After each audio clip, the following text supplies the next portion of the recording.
বিসমিল্লাহির রহমানির রহিম। আজকে একটা নতুন ভিডিও নিয়ে আসলাম। এখন শীতের মৌসুম, এখন হচ্ছে ধনিয়া পাতা অ্যাভেলেবেল পাওয়া যায়। ধনিয়া পাতা দিয়ে আচার তৈরি করব। এই আচারটা আপনি চাইলে পুরো বছর ভরে রেখে খেতে পারবেন। আমি গেলবার বানাইছি, পুরো বছর খাইলাম, আবার এইবার বানাইতেছি। এবার আমি এই যে বানাইতেছি আচারটা, দেখেন আমি কীরকম করে বানাচ্ছি।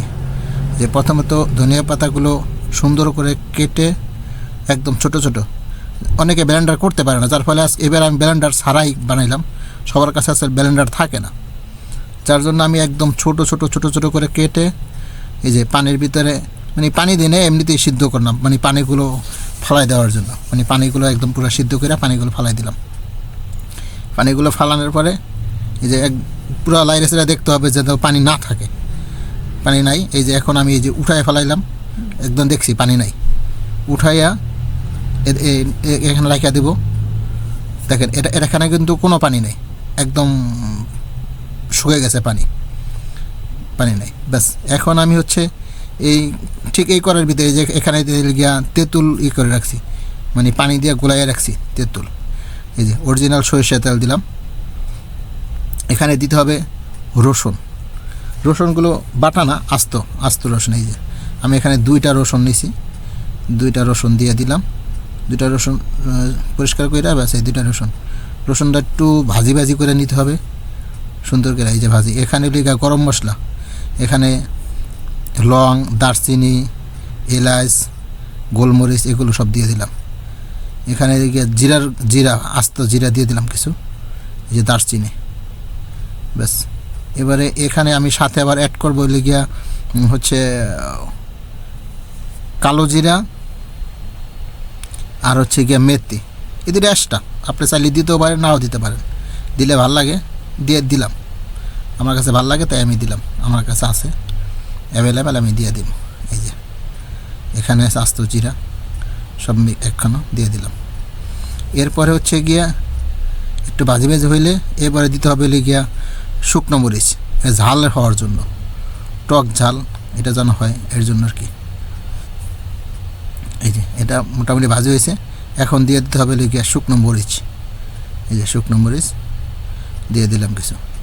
এটা এই যে একটু লাল লাল হয়ে গেছে, ব্যাস এখন হচ্ছে কি আমি দিয়ে দিতে হবে হচ্ছে তেঁতুল, যেটা গোলায় রাখছিলাম আগে। এই যে তেঁতুলটা দিলে কিন্তু সাথে সাথে কোনো কিছু করা যায়। তেঁতুলটা দিলে অনেকক্ষণ ভাজি করতে হবে এটা তেঁতুলটা। এই যে তেঁতুলটা দিয়ে দিলাম।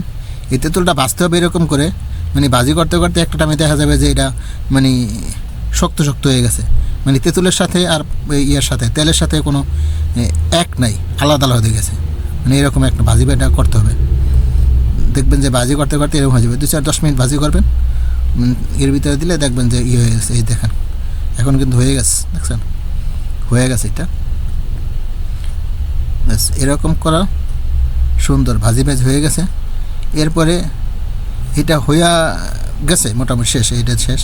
এখন আমি দিয়ে দেবো যে ধনিয়া পাতা যেগুলো সিদ্ধ করে পানি একদম করে ফেলাইছিলাম, ব্যাস ওগুলো দেখেন কত সুন্দর হয়েছে। সুন্দর করে লাড়াচাড়ি এটা আরও সুন্দর করে করতে হবে, যাতে ইয়াটা না থাকে। ধনিয়া আমি তেঁতুলের যে পানিটা দিয়েছিলাম ওই পানিটা যেন একদম শুকায় যায়, এর ভিতরে কোনো পানি থাকবে না, শুধু তেল থাকবে। তাহলে এটা দীর্ঘদিন খাইতে পারবেন। এই দেখেন কত সুন্দর সতেজ দেখা যাচ্ছে এখনও। এটা দিয়ে দিলাম ধনিয়া পাতা, ব্যাস ধনিয়া পাতা দেওয়া হইলে দিয়ে দিলাম। এবার এটারে সুন্দর মিলাইয়া একদম মিলাইয়া রেখে দেবো 2-5 মিনিটের জন্য। এটা চুলা আঁচ কমাইয়া রাখতে হবে, যাতে আমার এটার কি তেলের সাথে আর আমার যে ইয়াগুলো আছে তেঁতুল আছে ওগুলির সাথে পুরো মিক্স হয়ে যায়। এই যে মিলাইয়া আমি এটা 2-5 মিনিটের জন্য ঢাকা রেখে দেবো। দেখেন এই যে এখন কালারটা কীরকমের, একটু সবুজ কালার, গ্রিন কালার। এই যে ঢাকা থেকে উঠাই দিয়েছি, এই যে এখন দেখেন কালারটা একটু চেঞ্জ হয়েছে। দেখেন ওই যে তেলের ইয়াটা ফুটফুটিটা কিন্তু উঠতেছে সব। এখন মোটামুটি হয়ে গেছে, আমি এক লাড়া দিয়া ব্যাস চুলা বন্ধ করে দিব। এরপর ঠান্ডা হয়ে গেলে ডিব্বার ভিতরে ভরে রাখবো, কাঁচের ডিব্বা, অবশ্যই কাঁচের ডিব্বা রাখবেন, তাহলে দীর্ঘদিন খাইতে পারবেন, আপনি পুরো বছর ভরে খাইতে পারবেন। তো হয়ে গেছে মাশাআল্লাহ। ওকে বন্ধুরা, সালামু আলাইকুম ওয়া রাহমাতুল্লাহ ওয়া বারাকাতুহু।